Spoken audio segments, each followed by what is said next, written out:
Mikel, just a couple of players to check in on, if that's okay with you. I know that obviously Calafiori in the warm-up had to be replaced on the weekend.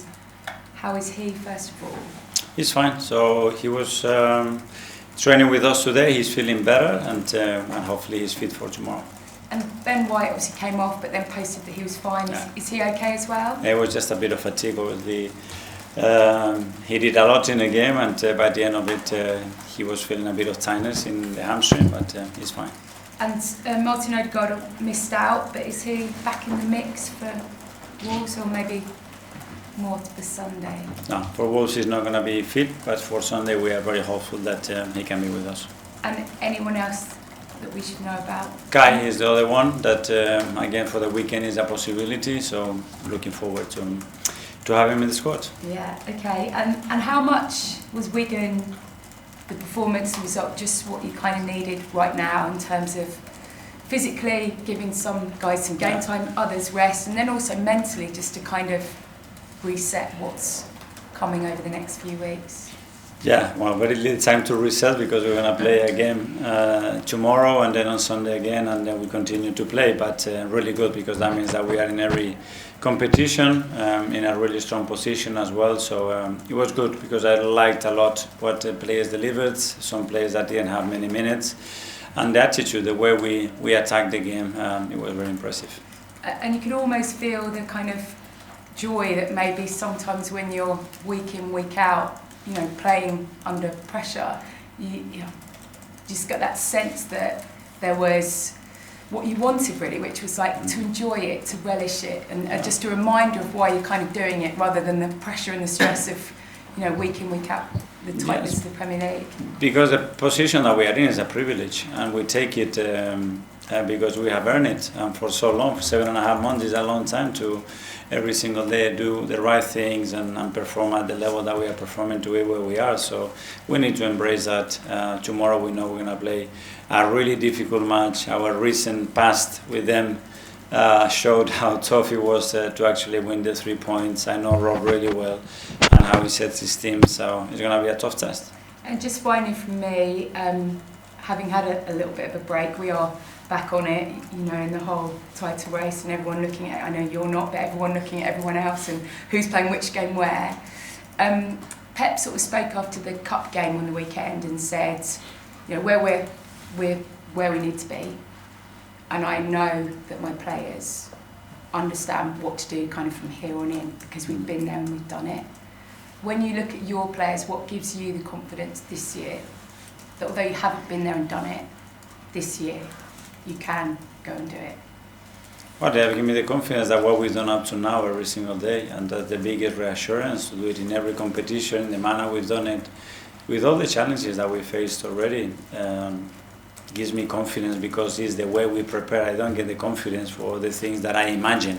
It's for the things that I see every day and the preparation and how much the player want it. And we are where we want to be, that's for sure. Do you think we look too much into it in terms of because they've been there and done it? How much does that really matter in players' minds? I don't know. Obviously, we are looking at what we are doing and especially what we have to do in the present time. So tomorrow, how we have to perform against Wolves to do it better than that and win the game. And that's it. Thank you. Next, Sarah from the Premier. Hi, Mikel. Hello. You just mentioned you know Rob Edwards very well. When he was managing Luton, he gave you some tight matches there as well. What have you made of Wolves this season, and what do you expect of them tomorrow? Well, because most of the game, that's what they are doing against opponents, and he came in a really difficult moment for the club, and I know how he feels about the club and the way he works, and it's going to be very tough. If we do the things that we do really well, we have a big chance to win the game, and we need to play as well with that purpose and confidence. We know from yourself and the players how much of a leader Molineux is, and obviously how much he helped tactically on the pitch. He's very smart in that aspect. I just wanted a little bit of insight, because some Premier League managers like to keep the recovery of players quite separate to the main squad. What's your philosophy when there's injured players? Do you like to keep them very included? Do you like to keep them around, especially if someone of his calibre? Yeah, well, that is a time for everything, because it's what we want as a team, and what the players and the families as well need at some point. So it's a long-term injury, so is this with us now and very involved with us in every meeting at the moment. Then he's going to have a period as well because the injury requires, and I think the body demands and the mind demands as well, some time in a different part of the world next to his family, and then he will be back with us for the end of the season. And lastly, we've seen you play with like a secure double pivot of Zubamendi and Declan Rice in front of the centre-backs, which has allowed some of your full-backs to come up in the half space and be in that area whilst your attackers are sort of staying wide. What do you want your full-backs to be doing when they're given the chances further up the pitch? Well, depending on the position that we are playing and which space, as you mentioned, occupying, they occupying the width, the base, the pocket, and have that functionality in the team, I think is really, really positive. Then we will adapt to the players that we have, because some of them are more comfortable in certain spaces. But I think what our fullbacks are doing this season, it's another level. Thank you. Ian Thompson. Hi, Mikel. Hello. How are you? Very good, thank you. Excellent. You will be well aware that, of course, we are going into the Chinese Year of the Horse. Mm-hmm. So, you weren't able to win against Wolves. I'm a Spanish, yeah? yeah, you're Spanish. Yeah, but it's Chinese Year of the Horse is like all over. Anyway, you weren't able to win at a canter against Wolves at the Emirates. So, are you a bit more wary going to Molineux tomorrow? Well, I think the understanding of the difficulty of the match is always there in any game in the Premier League. But when you come to the last stages of the season, you know the importance of every win and what you have to do. And I sense the team in a really good emotional state, really looking forward to play tomorrow. And that's why, play with that energy, that confidence, and I'm sure we'll continue to what we've done. And is it good after Sunday's win over Wigan in the FA Cup to be getting back in the saddle in terms of the Premier League? It's great to be in every competition. It's great to change the mood from competition to competition and adapt to that in the manner that we are doing. So, yeah, every competition is very welcome.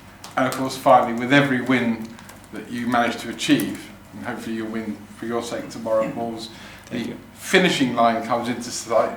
But can we expect Arsenal to gallop away with the title if you keep on winning games? Well, that's what we're going to do, and the more wins we win in the next few weeks, the best we're going to be in the position that we want to be. Good luck. Thank you. Alex BBC. Hi, Mikel. Hi. Last season, Mikel Marino had a big impact towards the end of the season, playing in an unfamiliar position. Bukayo Saka had an impressive 45 minutes playing as a number 10 against Wigan. When players have these impacts and it's positive, do you feel like it's best just to let them continue and see what happens? Yeah, obviously the circumstances of certain players as well sometimes forces you to do certain things, but Mikel adapted incredibly well to the 9th position because we missed Kai and Gabi at the time, and now we have issues with midfielders and players that are stepping in. Bukayo's case as well, it's obviously a one that we need to consider for the future, but really good, especially the players respond to different tasks or roles in the manner that they are doing. How did he react to it after coming up at 45 minutes? Did he feel like he enjoyed playing as a number 10? I think he does, and everything that brings a challenge to him and he needs to prove something, I think it ticks something on him, and I think it's something positive. James Atlantic. Hi, Mikel. Hi. I just want to ask you a bit about the dynamic between Noni and Bukayo, because it's quite an unusual situation where you've got two players similar ages competing not just with their club but for an England place as well, and yet it seems they have a really kind of positive, supportive relationship. I just wondered what your experience has been like working with them this year. Well, this morning we had another one. They were in the gym and they were testing, and everybody was trying to compete with each other, and those two were hilarious as usual.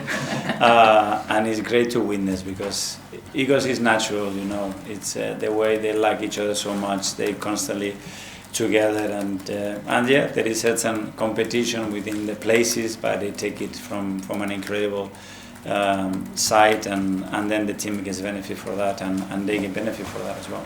And that kind of chemistry that exists between them personally, do you think that could have a positive impact on the pitch playing together? Always does. I mean, and anybody has played the sports or worked with people in their teams and their environments that you are willing to see and do things together in the morning is much better with someone that you don't even want to look at his face.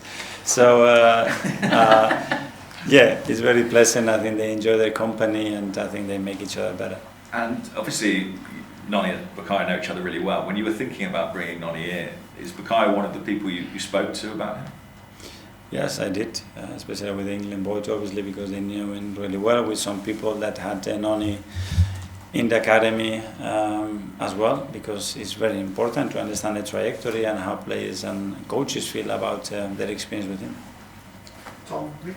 Mikel, I want to ask you about retraining bravery in players after they've suffered injuries, and in particular when a player has an impact injury, like we've seen it with Kai at United or Martin against West Ham, Calafiori on Italy duty last season, and when a player returns from those types of injuries, is it a challenge for them to then have the bravery to go back in for those impact moments, and how do you train that confidence again? Great question. Really difficult to replicate, or something that you don't want to replicate as well, the actual action that you got a player injured, and especially the bad or long-term injuries that you just described. So it is a tricky zone. Sometimes have to happen naturally. Obviously, the more you have players around and more unexpected things happen, and you go through them almost without realizing, that's, in my opinion, the best way.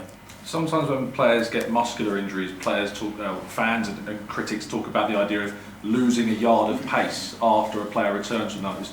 Is there any credit in that, or does a player, and can a player recover 100% of that kind of muscular spring, if you like, in those moments? Well, it depends on the injury. Obviously, if it's a hamstring and you have to reproduce an action at max speed, and you have the handbrake on a little bit because you don't want to expose, it can happen. Or you have a rec frame and you are scared to shoot from distance as well, and you just make a pass. It can be in the brain, but I think part of the rehab and part of the people that are involved in that process is to give that reassurance, to do the drills, the exercises, the treatments that the players need. So when they are there, they are 100% able to do the action when the game requires that. Matt from Standard.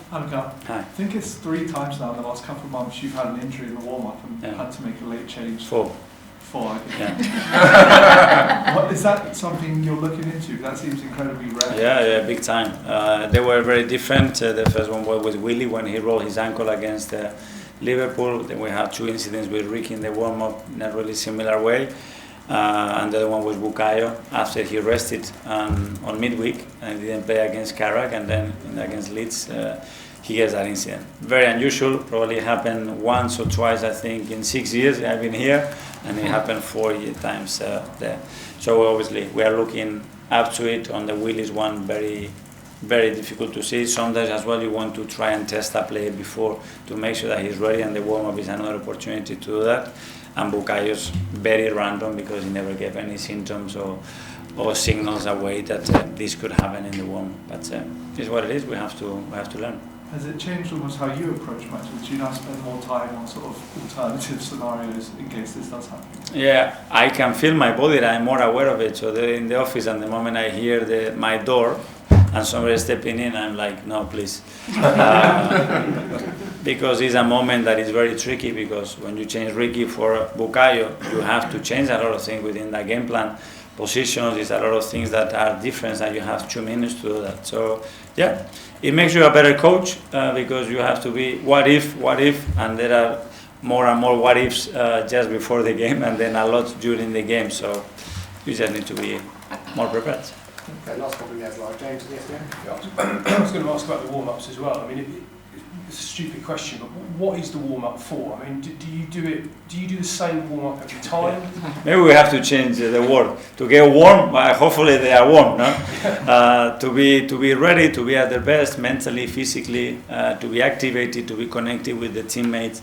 That's what the warm-up is for, you know, and to start to have the feeling, and probably start to tell the body, and the game is coming, the adrenaline is going to start to pick up, the testosterone has to be in the right spots, and you're ready to compete. And is it regimented? Do you have a set warm-up for every game, or do you change it? No, we have, and I was a player as well, and we like certain routines, and that's the way you tell your body as well, it's coming, and to change that sometimes is tricky. But it's a really good area to have a look. What would happen if we don't do the warm-up?